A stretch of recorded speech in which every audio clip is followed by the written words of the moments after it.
You have seen it. Some June afternoon, the sky over Miami or Kingston or Houston goes milky white, the sun turns orange too early, and by evening there's a fine grit on your windshield that wasn't there yesterday. You wipe it off. You don't think about it again. It happens every summer, same time, same haze, and it has probably happened every summer of your life. Here is the thing, nobody asks where it comes from. Not really. You know the word for it if you've lived near the Gulf long enough, Saharan dust, and that's usually where the thought stops. A desert somewhere sent some dust. The weather does that, but you never ask what somewhere actually is, or why a desert 8,000 kilometers away keeps showing up on your car. So I looked, not at the dust in the air, at the ground it came from. What I found was a lake. Not a small one, a lake larger than the Caspian Sea, sitting exactly where that dust is born, and it was still there full, open, undrained, until shockingly recently. 1,000 years. That is how long ago the lake bed that now dusts your windshield was still underwater. That is the number I kept returning to. And the more I looked at it, the more the haze I'd been wiping off my car every summer began to feel different. I wasn't the only one who noticed. Not even close. Ask anyone in South Florida about the Saharan dust season, and they'll nod immediately. They know the sunsets get redder, they know their allergies act up. Some of them know to check an app for it now, the way you'd check a pollen count. And when I started asking around, I found the same thing everywhere. Not a fringe feeling, not a specialist concern. A shared, quiet, never quite named unease about something everyone breathes and no one examines. Puerto Rico gets it worse than Florida. The Caribbean gets it worse than Puerto Rico. And every single person who's lived through one of these summers has, at some point, looked up at that strange white sky and thought some version of the same thing. Something is different today, and I don't know why. How did this come to be so ordinary when it is, when you actually look at it, so strange? Here's what we've always been told. Every summer, the Sahara heats up. The air over it dries out, and strong winds lift its loose sand thousands of feet into the sky. That dusty air mass rides the trade winds west, crosses the Atlantic in about a week, and settles over the Caribbean and the American South before drifting apart. And I want to be honest, that explanation is not nothing. It is reasonable. It rests on real evidence. Serious people built it from genuine satellite data, genuine atmospheric science. It accounts for almost everything, almost. Here is what it doesn't sit well with. The dust that reaches your windshield is credited with something much bigger than hazy skies. Scientists say it's one of the main reasons the Amazon rainforest survives at all, delivering phosphorus that the rainforest's own soil doesn't have. But the specific patch of Sahara that produces most of that dust, the Baudelaire Depression, was still sitting under an open lake, Megalake Chad, bigger than the Caspian Sea until roughly 1,000 years ago. Before that, there was no dust to send, just water, which means the haze you wipe off your car, the one that feels so ordinary, sits in that gap, in the space between what we've been told and what the specific record shows. And then I found it somewhere else, not a similar thing, the same thing. In 1987, a Fulani herdsman named Malam Ya'u was digging an ordinary well to water his cattle in Yobe State in northeastern Nigeria, a stretch of land that is, today, some of the most parched clay on the continent. At 4.5 meters down, his shovel hit wood, not roots, a hull, an 4-meter dugout canoe carved from a single trunk, later radiocarbon dated to roughly 6,000 BCE. It was built to cross open water. The official record calls this region hyper-arid, has called it that for as long as anyone's kept records. And yet someone, 6,000 years before Ya'u was born, built a boat there large enough to survive a sea crossing, not a river skiff. An ocean-capable hull in a place the map insists has never held anything but sand. 2 instances. Different countries, different centuries. The same gap in the same place, a landscape confidently labeled desert, quietly built on top of water it was never supposed to have had. And that same dust, the haze from that same erased water sitting in both of them. The gap didn't stay in 2 places. It kept showing up. In the Iolemidan Basin, spanning Niger and Nigeria, Geologists once pointed to matching fossils in two ancient rock basins as proof of a continuous inland sea slicing across West Africa millions of years ago. A 2023 facies analysis of the Ducamaje Formation overturned that. The rock itself, thin gypsum layers, restricted marine life, shows not an open ocean but a string of shallow, salty lagoons that kept choking themselves off. Same gap.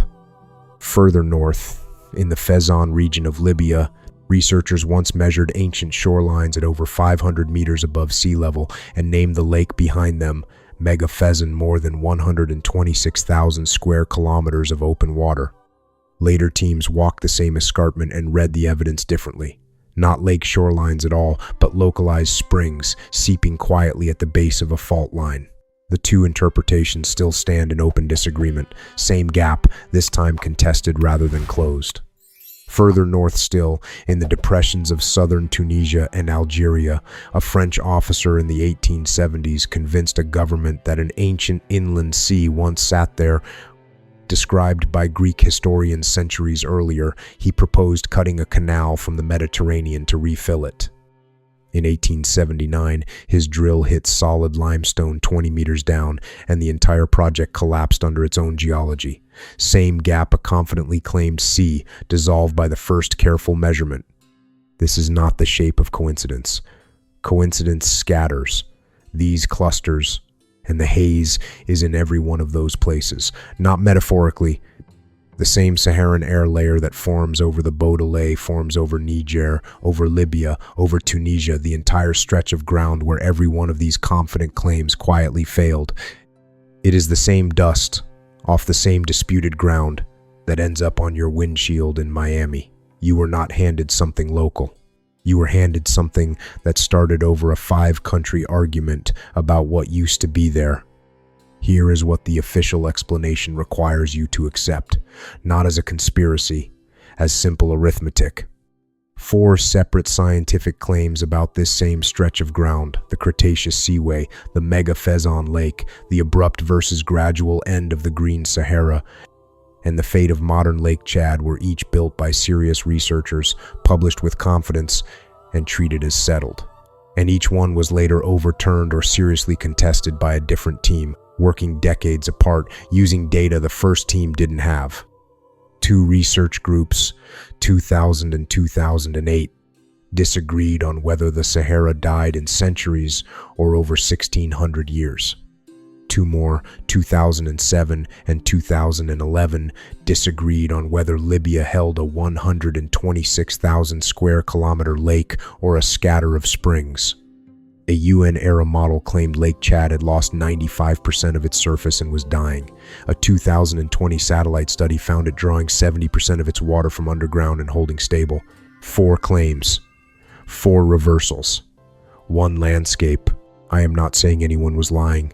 I am saying the ground beneath your summer haze has been confidently described as desert, then sea, then desert, then lake, then desert again by people who each believed at the time that they had it right. The official explanation has never been required to account for how many times it has already been wrong about this exact place. The haze on your windshield is the residue of that unresolved argument, whatever the ground actually was, however many times it's been redrawn. You are looking at the dust of a landscape that scientists still cannot agree on, settling on your car in a country 5,000 miles from where the disagreement is happening. Malam Yau is digging a well. It is May 1987, and he needs water for his cattle. He was not an archaeologist. He was not looking for anything but water, the way he had dug wells before and would dig them again. At 4.5 meters, his tool struck something that wasn't rock and wasn't root. He kept clearing around it instead of walking away, and what he uncovered was a canoe that had been sitting in that clay for roughly 8,000 years. He reported it. Researchers from Germany and Nigeria arrived 7 years later to excavate it properly, and it became the oldest boat ever found in Africa. The record shows his name attached to the discovery.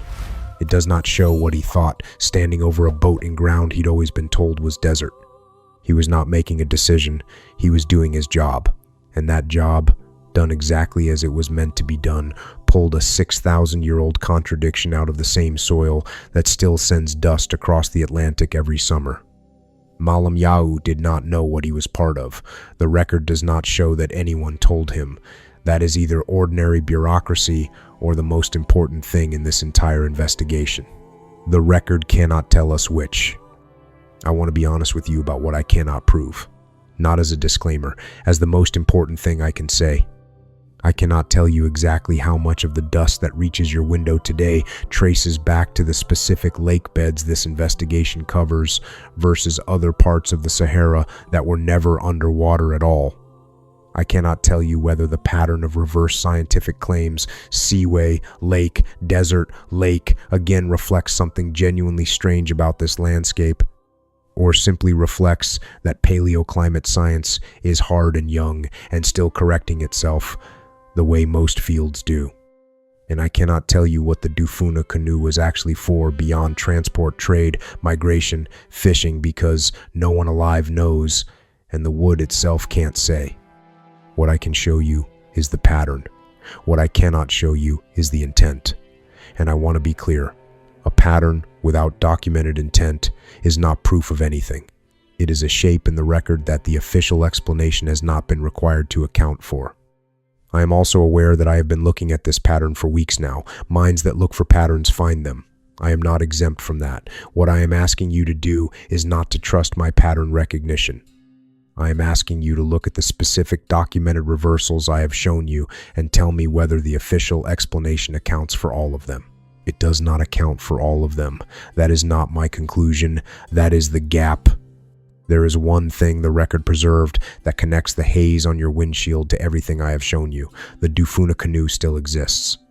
It sits in a conservation chamber in Damaturu, Yobe State, split now into 6 fragments instead of 1, its length down from 8.4 meters to 7.4 meters after 27 years in storage. A formal assessment in October 2025 confirmed it is decaying, slowly, in front of the people responsible for keeping it. It survived not because anyone protected it well. It survived because the ground that buried it for 8,000 years did the protecting first. The haze is back over your car this summer, the same as always. It was there before you watched this. It will be there next June. Nothing about it has changed. It is still just fine. Pale grit, thin enough to wipe off with one pass of a cloth. What has changed is what you know about where it came from. About the 1,000-year window in which the lake beneath it was still open water. About Malam Yau, who pulled a 6,000-year-old boat out of the ground that was supposed to have always been desert. About 4 separate teams of scientists, decades apart, who each got confident about this same stretch of land and each had to walk it back. The haze was not created for you. It was created about a landscape that kept getting described with more certainty than the evidence ever supported. What survived one battered, 6-fragment canoe in a storage room in Nigeria remains. And if you look at it long enough, it tells you exactly how something becomes ordinary.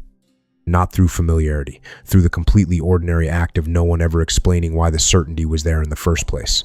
The haze has settled on your car every summer since before you can remember. You never asked what ground it was leaving behind. You never asked how many times that ground had already changed its story. What would you do differently if you had?